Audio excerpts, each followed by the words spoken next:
పెద్ద అగ్రనేత మీరు, ఇప్పుడు పోలీస్ సమక్షంలో మీరున్నారు, మరొక మెయిన్ లీడర్ గణపతి. మరి ఆయన ఎప్పుడు సరెండర్ అయ్యే అవకాశం ఉంది? సరెండర్ అవుతారా లేకపోతే మిగిలిన జీవితాన్ని అలాగే అడవికి అంకితం చేస్తారా?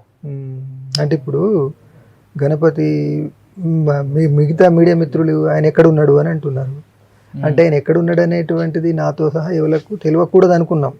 మేమే సమిష్టిగా తీసుకున్న నిర్ణయం ఏంటంటే ఆయనను రక్షించుకోవాలనుకున్నప్పుడు ఆ రక్షణ బాధ్యత, రక్షణకు సంబంధించిన విషయాలన్నీ మా అమరుడు ప్రధాన కార్యదర్శి బసవరాజు ఉన్నాడు కదా, ఆయనతో చర్చించుకోవాలి అని మేమే సమిష్టిగా తీసుకున్న నిర్ణయం.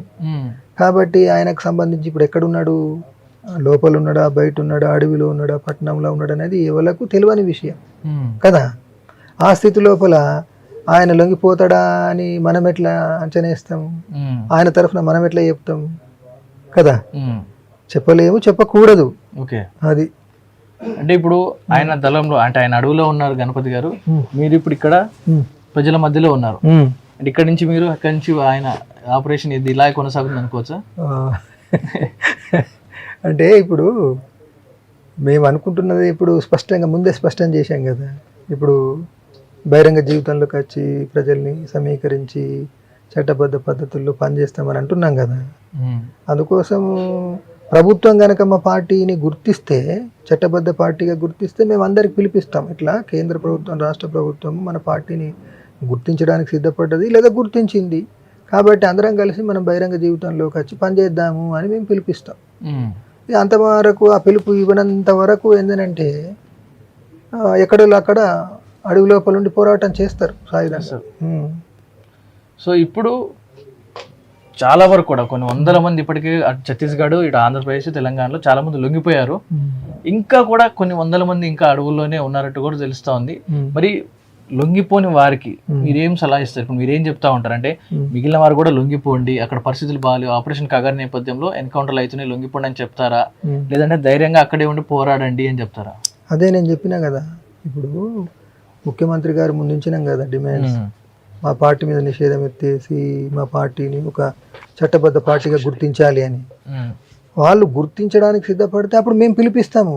లేదు ఇట్లా ప్రభుత్వాలు గుర్తించడానికి సిద్ధపడ్డాయి, లేదు గుర్తించినాయి కాబట్టి మీరు రండి, బహిరంగ జీవితంలోకి రండి అని మేమే పిలిపిస్తాం. ఈ ప్రభుత్వాలు గుర్తించినప్పుడు ఎట్లా పిలిపిస్తాము? పిలిపించడానికి ఒక ఆధారం అనేటువంటిది లేదు కదా, బేసిస్ లేదు. లేని స్థితిలో వాళ్ళు ఉండి ఫైట్ చేస్తారు అక్కడ.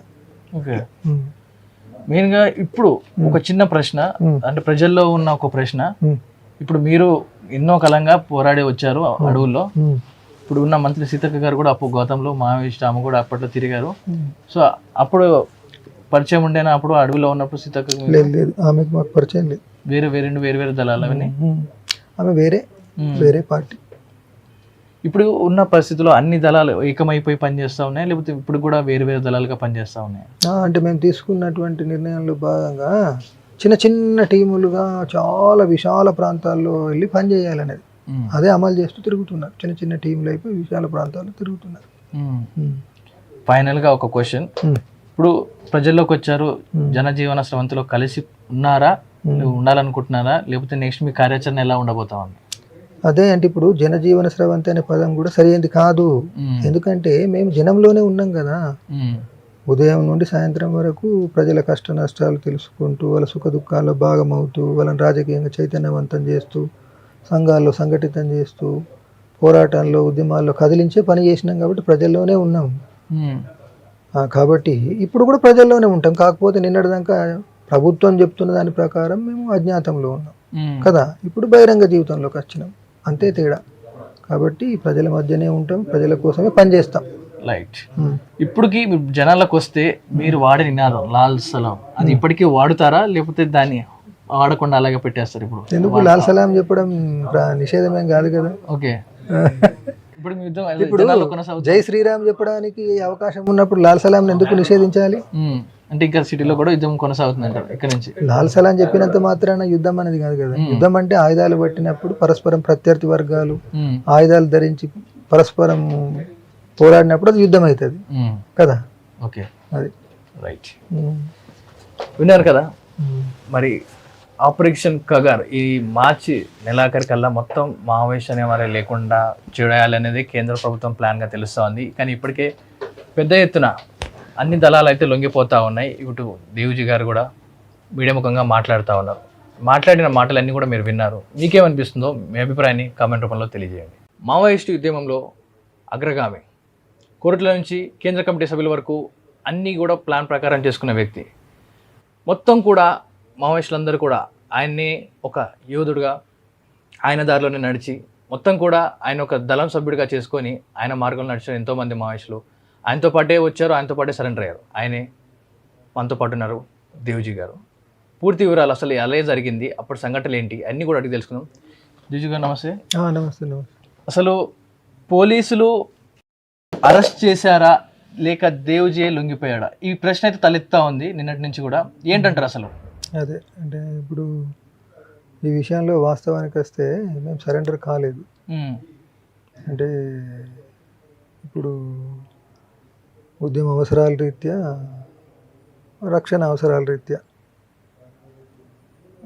అడవి ప్రాంతం నుంచి వేరే ప్రాంతానికి పోతుంటే తెలంగాణ పోలీసులు అరెస్ట్ చేసినారు. అరెస్ట్ చేసిన స్థితి లోపల అంటే జనరల్గా మేము అడవిలోనైనా ఇక్కడైనా ఎక్కడైనా కానీ చావుకు సిద్ధపడే ఉన్నటువంటి స్థితి. ఆ స్థితి లోపల వాళ్ళు అరెస్ట్ చేసినప్పుడు మీరు చంపాలంటే చంపుకోవచ్చు అనేటువంటి స్పష్టంగానే చెప్పడం జరిగింది. అయితే వాళ్ళు ప్రారంభం నుండి ఏం చెప్తూ వచ్చారు అంటే, లేదు ఇక్కడ తెలంగాణ రాష్ట్ర ప్రభుత్వ పాలసీ సరెండర్ చూపించడం ఉంటుంది అనేది. ఆ స్థితి లోపల నేను తీసుకున్నటువంటి నిర్ణయం ఏంటంటే, ఇప్పటి వరకు